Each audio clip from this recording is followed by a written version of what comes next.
네, 이번 시간은 박성훈 시사평론가와 함께합니다. 지금 연결돼 있습니다. 안녕하세요. 네, 안녕하세요. 더 나은 내일을 꿈꾸는 평론가 박성훈입니다. 네, 자, 오늘은 좀 어떤 이야기를 나눠볼까요? 오늘은 일본의 방사능에 대한 이야기를 해볼까 합니다. 네, 이 방사능이라고 하면 일본의 후쿠시마와 관련된 이야기인가 보군요. 네, 맞습니다. 이번 국감에서도 이슈가 됐죠. 일본 화로차 운반 차량이 우리나라에 입출항하는 과정에서 일본 바닷물을 우리 바다에다가 막 갖다 버리고 있어요. 하루 평균 35톤을 부산 앞바다에 무단으로 방류하고 있는데요. 이게 말이 35톤인지 2리터 생수통으로 환산을 하면은 무려 26,500개 분량입니다. 네, 그렇게나 많은 양을 매일같이 우리 바다에 버리고 있다는 얘기인데, 자, 그럼 거기에서 방사능이 또 들어가 있는지 이런 검사는 제대로 되지 않나 보군요. 일단은 부산항에 방사능 측정 기계가 올 6월에 설치가 됐습니다. 네, 이 문제는 일본 바닷물을 부산 앞바다에 버려도 부산항만공사가 그거를 단속할 수 있는 권한이 없다는 건데요. 그러니까 무단 방류하면 안 된다 이렇게 안내만 하고 있고 일본 화로차는 바닷물을 줄줄 흘리면서 온 도로를 활개치고 다녀도 손을 못 쓰고 있다는 거죠. 네. 자, 그럼 이렇게 일본에서 방사능이 포함된 이 바닷물을 들여와서 이 우리의 바다나 도로를 오염시켜도 이를 제재할 수가 없다는 거죠. 현재로선 그렇습니다. 그래서 어민들 걱정이 큰데요. 작년에는 이 문제로 청와대 청원까지 올라왔어요. 그래서 이슈가 되다 보니까 일본 화로차 바닷물에 대한 방사능 특별 검사를 실시를 했는데요. 시료를 채취해서 분석한 결과상으로는 세슘 농도가 우리나라 바닷물하고 큰 차이가 없게 나왔습니다. 네. 자, 그러면 이 후쿠시마 오염수가 아닌가 봅니다. 자, 그럼 앞으로도 계속 이렇게 일본 바닷물을 우리 바다나 도로에 뿌리고 다니는 걸 그냥 보고만 있어야 하나요? 부산항에 해수 정화 시설을 설치하고 방류 구역을 따로 지정한다고 하고 있긴 한데요. 이게 지연이 되고 있거든요. 그래서 언제 완공이 될지가 알 수가 없는 상황입니다. 그러니까 어민 여러분들은 많이 답답하실 거예요. 근데 설상가상으로 여기에다가 최근 들어서 일본 정부가 후쿠시마 오염수를 바다에 방류하겠다고 밀어붙이고 있습니다. 네. 이 후쿠시마 오염수라고 하면 아무래도 이 원전에서 나온 물이기 때문에 이 방사능 농도가 상당히 높을 것 같은데, 자, 그걸 바다로 내보내면 아무래도 일본과 가까운 또 우리가 큰 피해를 보지 않을까 우려되네요. 그렇죠. 우리가 피해를 볼 것은 자명하고요. 또 전 세계적으로도 문제가 될 겁니다. 일본에서 방류한 오염수는 태평양을 돌아서 1년 뒤면 우리나라 해역까지 도달하게 되거든요. 네. 이 자칫하면은 해산물을 거의 못 먹게 될 수도 있어요. 우리 양식장을 비롯해서 어민들의 피해는 엄청날 거고요. 또 해산물을 즐겨 먹는 우리 국민들도 대부분 직간접적으로 피해를 입게 될 겁니다. 네.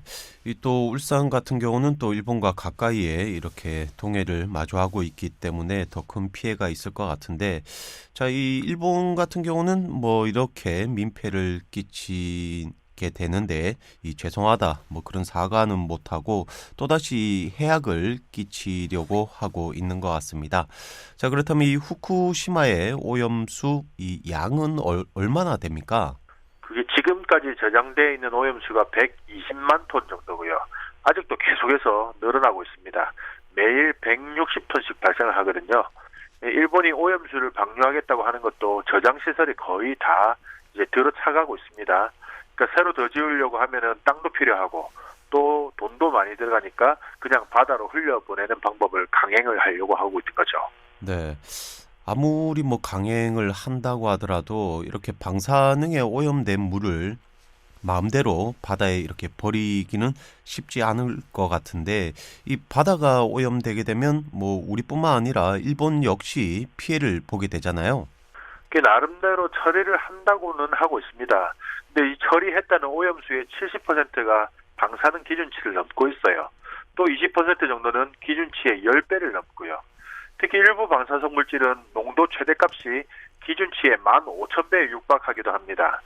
일본 정부는 다핵종 제거 시설을 이용해서 방사능을 기준치 이내로 낮추겠다 이렇게 방침을 정하긴 했는데 그렇게 해도 삼중수소는 제거가 안 되거든요. 그러니까 일본 내에서도 일본 국민의 절반 정도가 방류를 해서는 안 된다 이렇게 반대하고 있습니다. 네. 이렇게 정부는 뭐 방사능을 기준치 이내로 낮추겠다고 하는데 이 일본 국민들부터가 먼저 반대를 하고 있네요. 이 방사능 기준치라는 게 명확한 과학적 근거가 있는 게 아니거든요. 그러니까 방사능은 적은 양이라고 해도 장기간 노출이 되면 인체에 악영향을 미칩니다. 그래서 방사능은 피하는 게 최고라는 게 전문가들의 공통된 의견이죠. 이 병원에서 엑스레이 검사를 할 때 검사 받는 사람 빼고는 다 방에서 나가잖아요. 검사실에서. 그게 다 이런 이유 때문에 그런 겁니다. 자, 그럼 이렇게 뭐 방사능 기준치 이하로 이렇게 낮췄다고 해서 이게 뭐 안전하다는 건 아니군요. 네, 맞습니다. 이 다핵종 제거 설비를 사용해도 삼중수소를 비롯해서 여러 방사능 물질들이 남습니다. 삼중수소 하나만 해도 이게 가볍게 볼 문제가 아니에요.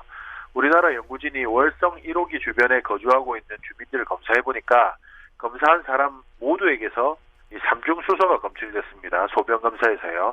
근데 이 지역 주민들의 갑상선 암 발병률이 다른 지역보다 2.5배가 높다고 조사가 됐어요. 그러니까 삼중수소가 암을 일으키는 물질이라는 거죠. 네. 이 삼중수소가 남는다고 하길래 뭐 크게 뭐 문제 될 게 아닌 줄 알았는데 발암 물질이 이렇게 포함돼 있군요. 자, 그럼 그렇게 이 바다에 막 방류를 하면 안 되는 거잖아요. 그렇죠. 특히나 일본은 이 오염된 물을 안일하게 방류했다가 300여 명이 목숨을 잃은 사례가 있거든요. 이 미나마타병이라고 들어보셨을 겁니다. 네. 1950년대 구마모토 현의 한 화학 공장이 수은이 포함되어 있는 오염수를 지속적으로 방류를 했는데 이 인근 주민들은 아무것도 모르고 주변 바다에서 이제 물고기하고 조개 같은 걸 잡아먹었어요. 그 결과로 이제 수은에 중독된 주민들이 신경마비, 언어장애, 난청 이런 증상에 시달렸고 314명이 목숨을 잃었죠. 네. 그러니까 이렇게 수은과 마찬가지로 방사능에 오염된 이 물이 이 바다에 흘러 들어가고 이를 해양 생물이 먹고 이걸 또 사람이 먹게 되면 이제 큰 문제가 생길 수 있다. 뭐 이런 얘기인 것 같습니다.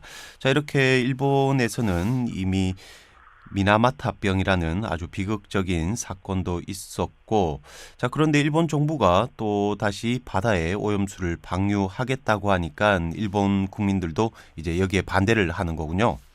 네, 그렇습니다. 이 섬나라에서 바다가 오염이 되면 뭘 먹고 살아야 되겠습니까?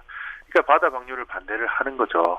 근데 실제적인 문제를 떠나서 일본은 양심적으로 방사능 오염수를 바다에 방류하겠다 이런 소리를 하면 안 됩니다. 네. 이 뭐 혹시 일본이 뭐 이전에도 이런 뭐 주변국에 피해를 준 사례가 있었습니까? 이 1986년의 일인데요. 당시 소련에서 체르노빌 원자력 폭발 사고가 있었습니다. 일본 언론들은 사고 원전에서 1000km 떨어진 스웨덴에서도 평상시에 100배가 넘는 방사능이 검출됐다. 8,000km를 날아온 체르노빌 원전의 방사능이 일본 열도 전역을 더럽히기 시작했다. 이렇게 호들갑을 떨었습니다. 네. 자, 이 일본이 체르노빌하고 8,000km면 이 우리나라하고는 훨씬 더 이렇게 일본이 가깝잖아요. 네, 그렇죠. 우리하고 일본은 바다를 끼고 1000km 정도밖에 안 되거든요.